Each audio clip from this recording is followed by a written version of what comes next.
तुलसी का महात्मा सुनो कितना है। आप अपने घर में विराजमान ठाकुर जी को 56 भोग लगाओ, रबड़ी लगाओ। यहाँ भोपाल में कौन सी चीज फेमस है खाने की? कुछ है कि सब खा लेते हो? अच्छा बताओ ना क्या फेमस है यहाँ? है थोड़ा थोड़ा धीरे। क्या? हाँ पोहा जलेबी। हम क्या करें, हमको तो मना कर रखा है, मीठा नहीं खाना है, चावल नहीं खाना है। फिर भी एक दिन उनको बिना बताए ट्राई कर लेंगे, क्या फर्क पड़ता है। हाँ अच्छा आ रहा है, बहुत अच्छा है। का पोहा जलेबी आप एक प्रकार के नहीं, पोहा भी तो अलग अलग डिफरेंट टाइप, जलेबी तो एक ही टाइप की होती है, मीठा करने पड़ेगी। लेकिन पोहे में चेंजेस कर सकते, किसी में मटर, किसी में पनीर, किसी में आलू, है ना? हो सकता है ना? हो सकता है कि नहीं? देखा, मुझे भी आइडिया लग गया। तो अनेक प्रकार के पोहा बनाओ, ठाकुर जी के आगे रख दो, जलेबी रख दो, दूध रख दो, रबड़ी रख दो, रसगुल्ला रख दो, जो मन आए सो रख दो। ठाकुर जी उनकी तरफ देखेगा भी नहीं। बोले कब तक नहीं देखेंगे ठाकुर जी? बोले तब तक नहीं देखेंगे जब तक एक तुलसी दल उनका स्पर्श न कर ले।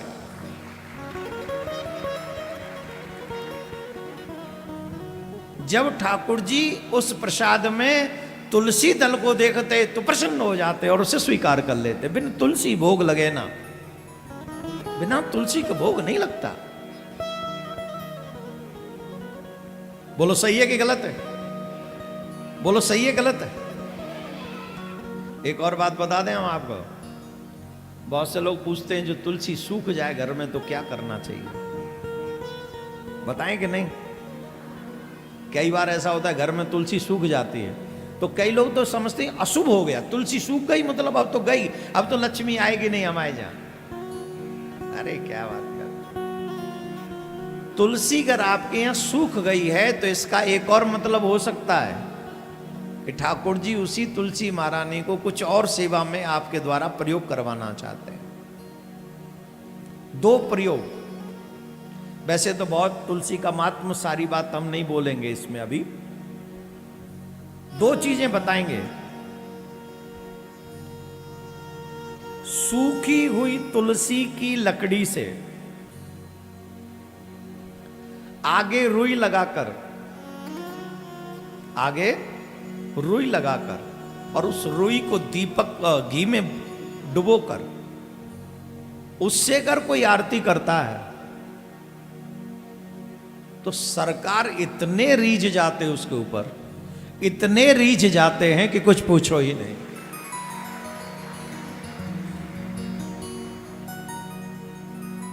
एक और बात बता दें, सूखी हुई लकड़ी से, तुलसी की लकड़ी से, तुलसी से, सूखी हुई तुलसी से अगर कोई ठाकुर जी के लिए भोजन बना दे, प्रसाद बना दे और उस प्रसाद को ठाकुर जी को समर्पित कर दे तुलसी दल डालकर,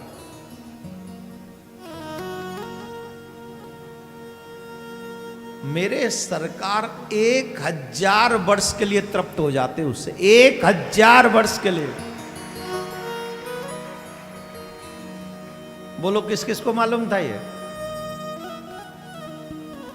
नहीं मालूम था ना? इसलिए ज्ञान अर्जित करने के लिए कथा में जाते रहो।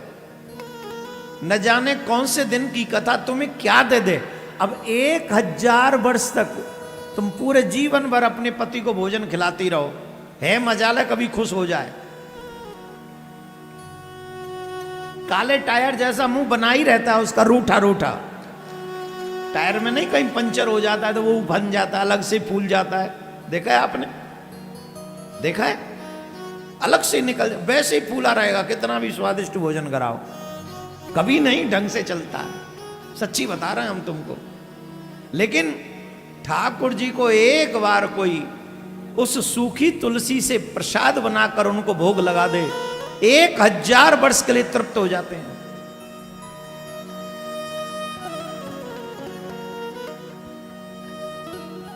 मुझे पता है आपसे बनाना आसान नहीं होगा वो, क्योंकि वो सिलेंडर पे कैसे चलाओगे तुलसी, उसके लिए तो चूल्हा भी बनाना पड़ेगा। अरे हम तो कह रहे हैं अपने पति को प्रसन्न करने के लिए नाना प्रकार के YouTube देखकर भोजन बनाती हो, एक बार उस परम पति को प्रसन्न करने के लिए छोटा सा चूल्हा बना लो, सूखी हुई वो तुलसी ले आओ, जीवन में एक बार तो ये ट्राई करो, जीवन में एक दिन तो ठाकुर जी को ऐसा भोजन पवाओ आप जो तुलसी की समिधा से बने। मैं तो आग्रह ही कर सकता हूं, मानना तो आप ही को।